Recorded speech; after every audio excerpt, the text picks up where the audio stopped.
પ્રણામ.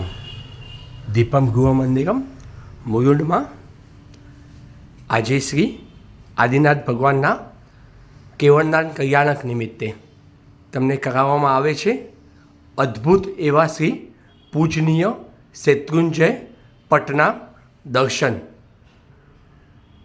આ શેત્રુંજય પટ શું છે તો ચાલો તમને વિસ્તારથી જણાવો. શ્રી જય તળેટીના પ્રવેશ દ્વારથી આગળ નીકળીને જે શેત્રુંજયમાં જય તળેટી છે એવી જ હુબહુ કોતરણી સાથેના અદ્ભુત દેરા, એમાં પગયાની પણ વ્યવસ્થા છે. એનાથી આગળ જઈએ તો બાબુના દેરા, સામેની સાઈડ જશું તો સમવસ્ત્રણ, અને સમવસ્ત્રણની આપણે ઉપર જશું તો કીર્તિસ્તંભ. આ કીર્તિસ્તંભ તમે ધ્યાનથી જોશો તો કીર્તિસ્તંભમાં જેટલા થાંભ્યા છે, જે પહેલે બીજે ત્રીજે ચોથે માળે જેવી કોતરણી છે એવી જ હુબહુ કોતરણી એમાં કરવામાં આવી છે. આગળ જઈને જશું તો આપણને મળશે પાણી પીવાના પ્યાઉ, એમાં માટિયાની પણ વ્યવસ્થા કરવામાં આવી છે. એનાથી જ આગળ આપણે જવાનું છે. આ શેત્રુંજય પગમાં આવા 3200 પગથિયા બનાવવામાં આવે છે. એનાથી એવું જ આપણને લાગે છે કે સાક્ષાત શ્રી શેત્રુંજય તીર્થાધિરાજમાં આપણે બિરાજમાન છીએ.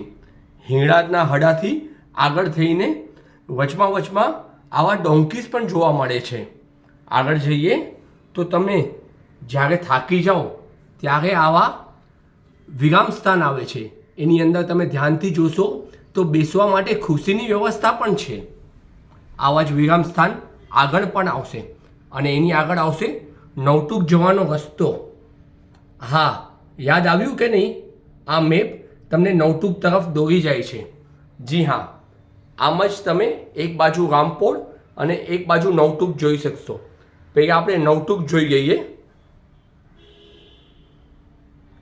આ નવટુકની અદ્ભુત વ્યવસ્થા અહીંયા કરવામાં આવી છે. નવટુકમાં જેવા દેરાસર છે એવા જ દેરાસરની હુબહુ કોતરણી, એવા જ દેરાસરના શિખરો, એવા જ દેરાસરની ધજાઓ, એવી જ કોતરણી અહીંયા લાવવામાં આવી છે, જેનાથી આવનાર ભાવિકને એકદમ ભાવ આવી જાય.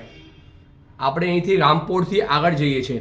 રામપોળનો તમે દરવાજો જોશો તો એના ઉપરના શિખરો છે, થાંભ્યા છે, એ બધા સેમ ટુ સેમ દેખાશે. એની આગળ હાથીપોળ આવશે, અને એની ઉપર પછી આગળ થઈને અહીંયા વાઘણપોળ થઈને શાંતિનાથ દાદાના દેરાસર અને લાઇનસર બધા જ તમને ટૂંકોના દર્શન થશે, જ્યાં આગળ શ્રી આપણા આદિનાથ પરમાત્મા બિરાજમાન છે. અને આ આવશે આદિનાથ દાદાનું શિખર. એવું જ લાગે છે ને ભાગ્યશાળીઓ? આ હતું આપણે દૂરથી જોઈએ કે આ કેવું આ શિખર બનાવવામાં આવ્યું છે.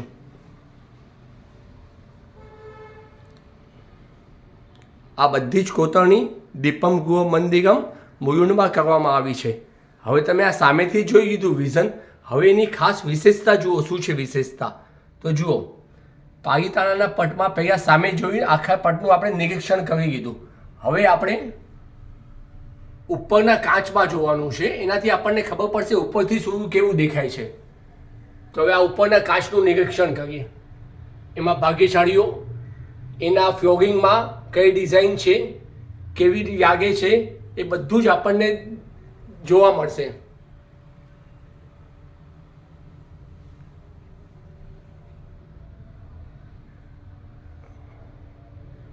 આ જુઓ દાદાના પટ, અને પાછળ રાયણ પગ્યા અને એની વ્યવસ્થા છે.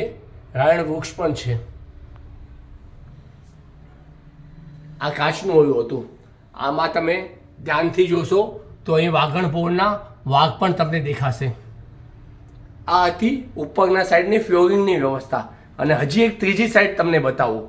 જે તમને આ દાદાનું પિંક શિખર દેખાય છે, એ સામેના કાચમાં એક બીજું પિંક શિખર પણ દેખાશે. દેખાયું ને?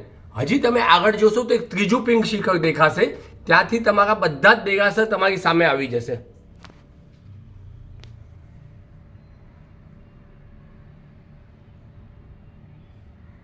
આ ત્રીજું પિંક શિખરના દર્શન કરો.